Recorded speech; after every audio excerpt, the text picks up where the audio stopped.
Charis Shalom everyone and welcome to the Christ Laboratory, a peace of mind and life's transformation in order to live a better life according to Christ our Lord. Allez, shalom, grâce et paix à vous au nom de notre Seigneur Jésus-Christ. Bienvenue au laboratoire de Christ. Le frère Raphaël qui vous entretient sur le thème le baptême du Saint-Esprit ou le baptême dans le Saint-Esprit. Nous étions à 1 Pierre chapitre 3. Nous étions en train de lire à partir du verset 18 jusqu'au verset 22. Mais nous nous sommes arrêtés au verset 20. Mais je vais relire à partir du verset 19. Par cet esprit, il avait déjà prêché aux hommes maintenant prisonniers du séjour des morts, qui autrefois s'étaient montrés rebelles. Rebelles, alors que Dieu faisait preuve de patience pendant que Noé construisait le bateau. Un petit nombre de personnes, 8 en tout, y furent sauvés à travers l'eau. Donc, je suis en train d'expliquer que Dieu, par l'entremise de Noé, avait demandé aux hommes de venir à lui en entrant dans l'arche. Et pendant que Noé fabriquait l'arche et qu'il leur parlait de ce qui devait se passer, ils se moquaient de lui. Que, mais il est bête, il est idiot, comment il peut construire un grand truc comme ça, le déluge, est-ce qu'il y a même des signes qui montrent même qu'il va pleuvoir? Alors, quand il a fini de construire cette arche, la Bible nous dit qu'il n'y a que 8 personnes, comme tel que c'est écrit, qui sont entrées avec les animaux de toute espèce, mâles et femelles, toute espèce d'animaux, vous voyez, dans l'arche. Maintenant, la Bible nous dit que un petit nombre de personnes, 8 en tout, ils furent sauvés à travers l'eau. Mais maintenant, arrêtons-nous un peu. Comment est-ce qu'ils ont été sauvés à travers l'eau? Bon, lisons la suite. Verset 21. C'est ainsi que vous êtes sauvés maintenant, vous aussi. Ces événements préfiguraient le baptême. Voyez, on n'a pas dit quel baptême, de l'eau, de l'esprit. Il dit préfigurait le baptême. Ces événements préfiguraient, donc annonçaient d'avance le baptême. Celui-ci ne consiste pas à laver les impuretés du corps, mais à s'engager envers Dieu avec une conscience pure. Tout cela est possible grâce à la résurrection de Jésus-Christ, qui depuis son ascension siège à la droite de Dieu et à qui les anges, les autorités et les puissances célestes sont soumis. Alléluia. Vous voyez, l'apôtre Pierre est en train de dire ici que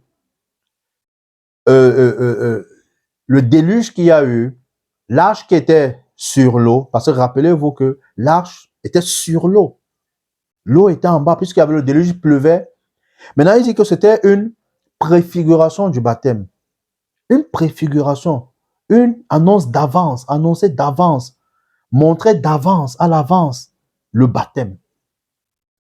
Et il dit que celui-ci ne consiste pas à laver les impuretés du corps. Donc, ce n'est pas le baptême dont on parle que c'est, comment je vais dire ça, du corps physique, charnel. Non, mais il dit c'est l'engagement d'une bonne conscience, une conscience pure. Et cela est possible.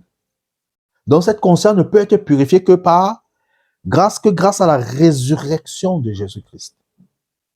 Donc, l'apôtre Pierre est en train de dire à ces Juifs dispersés dans la diaspora que quand ils étaient au temps de Noé, ceux qui étaient dans l'arche, rappelez-vous que l'arche symbolisait Christ. Donc, ceux qui étaient dans l'arche étaient plongés en Christ. C'est ça qui était le baptême. Ils étaient plongés en Christ. Puisque la Bible nous dit que, justement, quand ils sont entrés, c'est Dieu qui a refermé. C'est Dieu qui a refermé l'arche. Pour que personne d'autre, puisqu'ils ont eu le temps, ces hommes-là, de se repentir, mais ils ont refusé, c'est pourquoi ils les appellent les rebelles. Ils ont refusé le message que Noé leur transmettait de la part du Seigneur. C'est pourquoi il parle qui sont prisonniers maintenant dans le séjour des morts. Donc, tous ceux-là qui refusent le message de Christ, ce sont des candidats pour le séjour des morts. Donc, nous voyons déjà ici avec ce texte, c'est que le baptême au temps de Noé parlait du fait d'être plongé, d'être entré dans l'arche, et l'arche qui était le symbole de Christ. Nous allons voir un exemple rapidement dans Actes chapitre 10. Actes chapitre 10, l'histoire de Corneille. L'histoire de Corneille et de Pierre, Simon Pierre. Actes chapitre 10.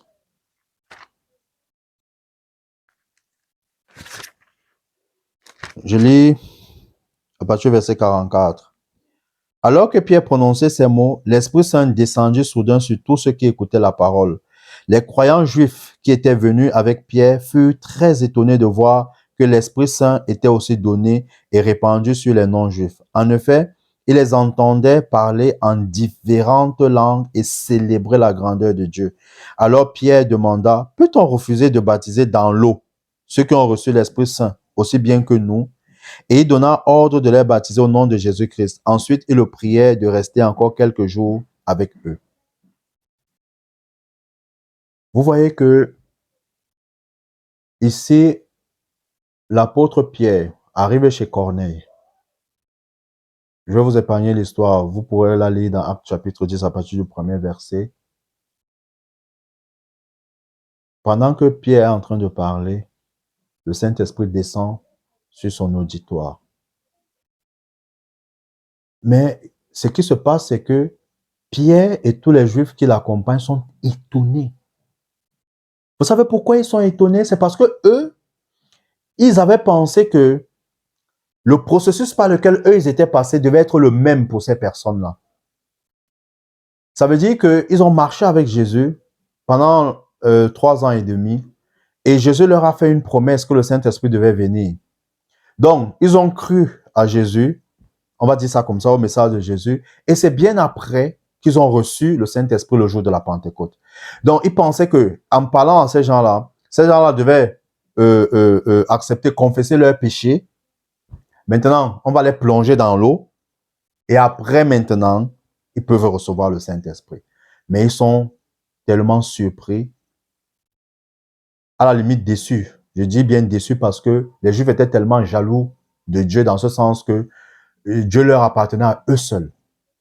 Donc les autres nations devaient passer par eux. C'est pourquoi justement, ils imposaient aux gens, aux étrangers de judaïser. Judaïser veut dire accepter le judaïsme, n'est-ce pas, et vivre. Et dans le judaïsme, ils avaient ajouté leur loi. Mais voici, et c'est pourquoi Pierre justement est convoqué dans, je pense, Acte 15, où il est obligé de s'expliquer et il prend à témoin les frères qui étaient avec lui. Que vous-même, vous avez vu, non? On est allé chez les païens et vous êtes témoin que le Saint-Esprit, comme en nous, le jour de la Pentecôte, on avait encore le choix. Vous voyez, parce que c'était inadmissible. Les autres nations étaient des païens, alors ils devaient, comme on dit souvent au quartier, confirmer avant de recevoir le Saint-Esprit. Il fallait d'abord qu'ils passent par les conditions dures, la circoncision, observer des rites de purification et tout ça. Mais ils ont été vraiment surpris que ce n'était pas comme ça que les choses se sont passées. C'est pourquoi Pierre peut demander est-ce qu'on peut leur refuser l'eau, le baptême dans l'eau. Vous voyez, peut-être que vous allez trouver ça prétentieux, mais c'est l'étude en fait. C'est que comment est-ce qu'ils ont reçu le Saint-Esprit et on le plonge encore dans l'eau? Qu'est-ce qui est important? Qu'est-ce qui est plus important? Puisque le baptême dans l'eau était un symbole, était une image du Saint-Esprit. C'est pourquoi Jean-Baptiste vous dit bien que moi je baptise de l'eau, dans l'eau. Mais celui qui vient après moi, qui est plus puissant, qui est plus fort, lui va vous baptiser dans le Saint-Esprit. En d'autres termes, lui va vous introduire dans le royaume de Dieu. Il va vous introduire dans le royaume de Dieu. Moi, je ne peux pas vous introduire dans le royaume. Moi, je suis là pour préparer le chemin de celui qui est introduit dans le règne de l'Esprit. De celui qui est introduit dans le royaume de Dieu. Moi, je prépare le chemin. C'est pourquoi je prépare vos cœurs à vous repentir, à changer votre façon de vivre pour accueillir maintenant le salut. D'où le baptême. Le baptême d'eau de Jean-Baptiste. Maintenant, prenons des passages. Nous allons prendre un autre passage qui va nous permettre de... En fait, d'autres passages qui vont nous permettre de commencer à lever l'équivoque, en fait. Acte chapitre 19. Prenons Acte chapitre 19.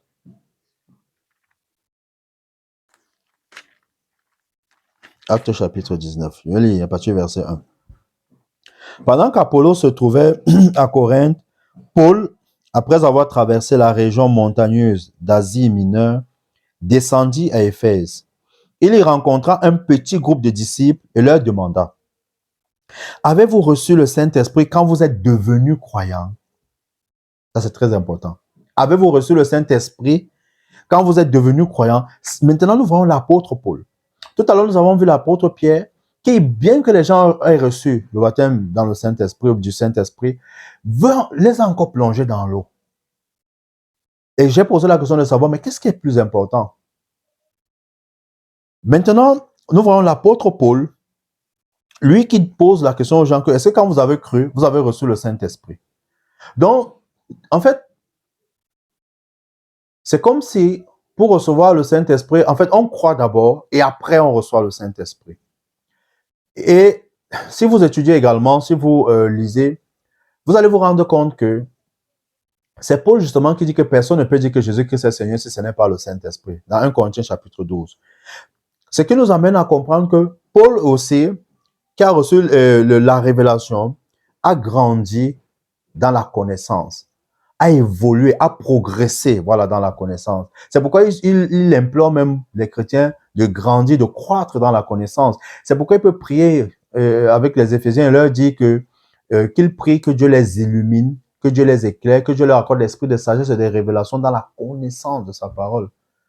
Ouais, et c'est un processus. Ouais, puis, Paul pose la question: avez-vous reçu le Saint-Esprit quand vous êtes devenus croyants? Il lui répondit: nous n'avons même pas entendu dire qu'il y ait un Saint-Esprit. Vous voyez, mais on les appelait disciples. Quelques disciples. C'est vrai qu'on n'a pas dit de Jésus-Christ ou de qui, mais un disciple. Quel baptême avez-vous donc reçu? Poursuivit Paul. Oui, donc, quand Paul parle, ça veut dire qu'il y a plusieurs baptêmes. Il dit: quel baptême? Maintenant, ils répondent: celui de Jean-Baptiste, lui répondit-il. Verset 4. Oui, reprit Paul. Jean baptisait les Israélites. Les Israélites. C'est très important cette précision, si vous allez comprendre pourquoi à la suite. Jean baptisait les Israélites pour indiquer qu'ils changeaient de vie, mais il leur disait aussi de croire en celui qui viendrait après lui, c'est-à-dire en Jésus. Ça veut dire que les gens pouvaient se baptiser dans l'eau et ne même pas croire en Jésus. Alléluia. Les gens pouvaient même se baptiser dans l'eau et ne pas croire. Donc, il les invitait à changer de vie et à croire. Vous voyez, changer et croire en celui qui devait venir. Ça veut dire que le baptême d'eau là ne les sauvait pas. Le baptême de l'eau n'était pas le salut. Ça ne pouvait pas apporter le salut. Je vais répéter. Je n'ai pas dit que si les gens veulent se faire plonger dans l'eau, qu'on leur refuse ça, ce n'est pas un péché. Nous sommes en train de donner la véritable signification du baptême selon Christ, en fait. Verset 5. Après avoir entendu cela, il fut baptisé au nom du Seigneur Jésus. Paul leur imposa les mains et le Saint-Esprit descendit sur eux. Et il se mit à parler dans diverses langues et à prophétiser. Il y avait là environ 12 hommes. Ouais, maintenant, l'histoire nous fait comprendre que ces disciples-ci, c'était les disciples de Jean-Baptiste. Et vous voyez que ces disciples n'avaient pas encore cru au Seigneur Jésus. Ils n'avaient pas encore cru au Seigneur Jésus. Et pour croire, il fallait qu'on leur parle du Seigneur Jésus. Il fallait qu'on leur prêche. Mais nous voyons que Paul les a baptisés. Mais baptiser là-bas, ça veut dire qu'il les a plongés dans l'eau. Et après, il a prié, il a imposé les mains. Et ils ont reçu le Saint-Esprit. Nous allons voir ce que ce Paul-là dit, cet apôtre dit, dans un passage à la suite. Maintenant, des gens également ont assimilé le baptême du Saint-Esprit au parler en langue. Ça veut dire que quand on dit que tu es baptisé dans le Saint-Esprit, c'est quand tu parles en langue. Donc, il faut seulement parler en langue. Oui, là, je sais que tu es baptisé dans le Saint-Esprit. Non. Baptisé dans le Saint-Esprit veut dire introduit dans le règne de l'Esprit. Introduit dans ce règne où nous pouvons entendre le Saint-Esprit, où nous pouvons communiquer avec le Saint-Esprit. où Jésus est connu, se fait connaître. Baptisé dans le Saint-Esprit n'est pas forcément lié au parler en langue. Nous pouvons le voir également dans 1 Corinthiens. 1 Corinthiens chapitre 12. Donc on lit rapidement. Je pense sur le verset 10 qui nous intéresse. Nous allons lire à partir du verset 9. L'Esprit donne à un autre d'exercer la foi d'une manière particulière. À un autre, ce seul et même Esprit donne de guérir des malades. Verset 10, le verset qui nous intéresse. À un autre, il est donné de faire des miracles. Un autre reçoit une activité prophétique, dans le don de prophétie. Un autre, le discernement de ce qui vient de l'Esprit divin. Ici, quelqu'un reçoit la faculté de s'exprimer dans des langues inconnues et il est donné à un autre d'interpréter ces langues. Mais tout cela, verset 11, est l'œuvre d'un seul et même esprit qui distribue son activité à chacun de manière particulière comme il veut. Vous voyez donc, le Saint-Esprit, dans le Saint-Esprit, nous avons des dons. Nous avons des dons dans le Saint-Esprit. Et parmi ces dons, le parler en langue, l'interprétation des langues. Vous voyez? Donc, celui qui a le Saint-Esprit pourrait, je dis bien pourrait, ne pas parler en langue, mais ça ne veut pas dire qu'il n'a pas le Saint-Esprit, qu'il n'a pas reçu le Saint-Esprit, bien-aimé. Parce que lorsque nous avons cru, nous pouvons le voir dans Éphésiens chapitre 1, du verset 13 au verset 14, où la Bible parle du salut que nous avons reçu par la prédication de l'Évangile, et que dès que nous avons cru, nous avons été scellés, marqués du sceau du Saint-Esprit.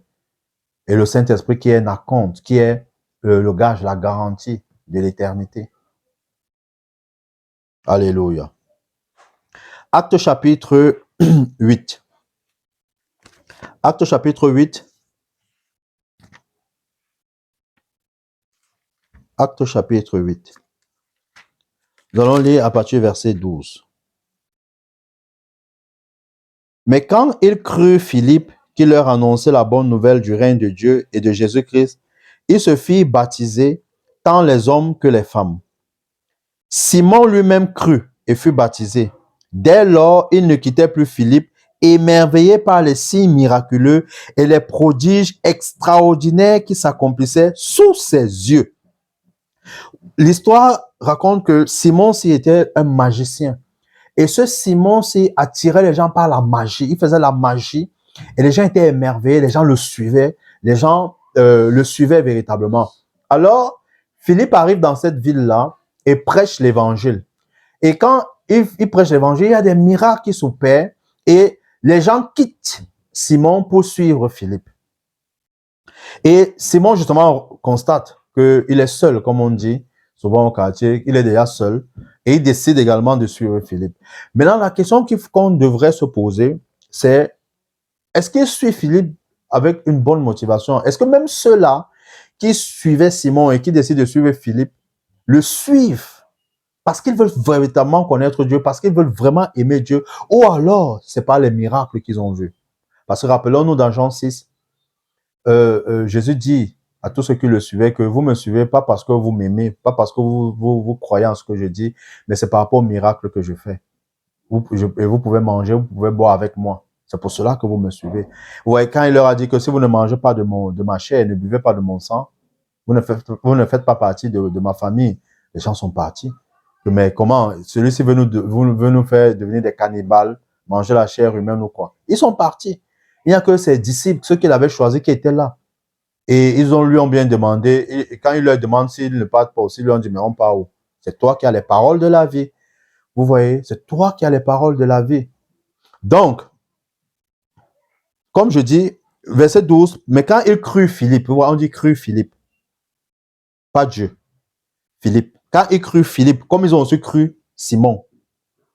Quand il crut Philippe, qui leur annonçait la bonne nouvelle du règne de Dieu et de Jésus-Christ, il se fit baptiser tant les hommes que les femmes. Simon lui-même crut et fut baptisé. Quand vous allez lire la suite, vous allez vous rendre compte que Philippe veut payer pour s'imposer les mains aux gens pour qu'ils reçoivent le Saint-Esprit. Et l'apôtre Pierre est dur, radical avec lui. Il lui dit que tu n'as rien à faire ici. Tu n'as rien à faire dans cette famille ici. Parce que tu es dans le mal, ancré dans le mal. Vous voyez, mais la Bible dit qu'il crut.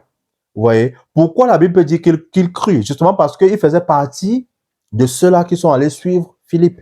C'est pourquoi on me dit crut. Et c'est la même chose qui se passe dans les assemblées. Dans les assemblées, moi, j'ai vu particulièrement où, après, quand on fait l'appel, une maman taloche son enfant, il dit, mais tu n'entends pas l'appel. Et l'enfant va, il répète simplement ce qu'on lui dit. Vous voyez, et il y a des gens qui disent même ils disent oui à Jésus parce qu'ils sont malades. Et on a dit que on va prier pour eux. Vous voyez, il y a des parce qu'ils sont malades, d'autres parce qu'ils veulent se marier, d'autres parce qu'ils veulent le travail. Ils disent oui. On dit bienvenue frère, alors qu'il n'a pas réellement cru. C'est parce que pour lui, on lui a dit que non, si tu dis oui à Jésus, on va prier pour toi, tu vas guérir. Attends, vous pensez qu'une autre personne ne va pas le faire. Elle va dire que ok, parle, je répète. Ouais, mais le cœur n'y est pas. Donc c'est pourquoi la Bible dit qu'il a cru, parce qu'il faisait partie de ces gens-là qui se sont fait baptiser. Mais la suite nous montre que son cœur n'était pas à Dieu. Il n'avait pas ouvert son cœur à Dieu. Il voulait quelque chose qui va lui permettre de faire aussi ce qu'il voyait les autres faire. Et c'est la même chose pour ces personnes-ci. Parce que la Bible dit que, verset 14, quand les apôtres restaient à Jérusalem, apprirent que les Samaritains avaient accepté la parole de Dieu, ils déléguaient auprès d'eux Pierre et Jean. Restez connectés pour la fin de ce thème concernant le baptême.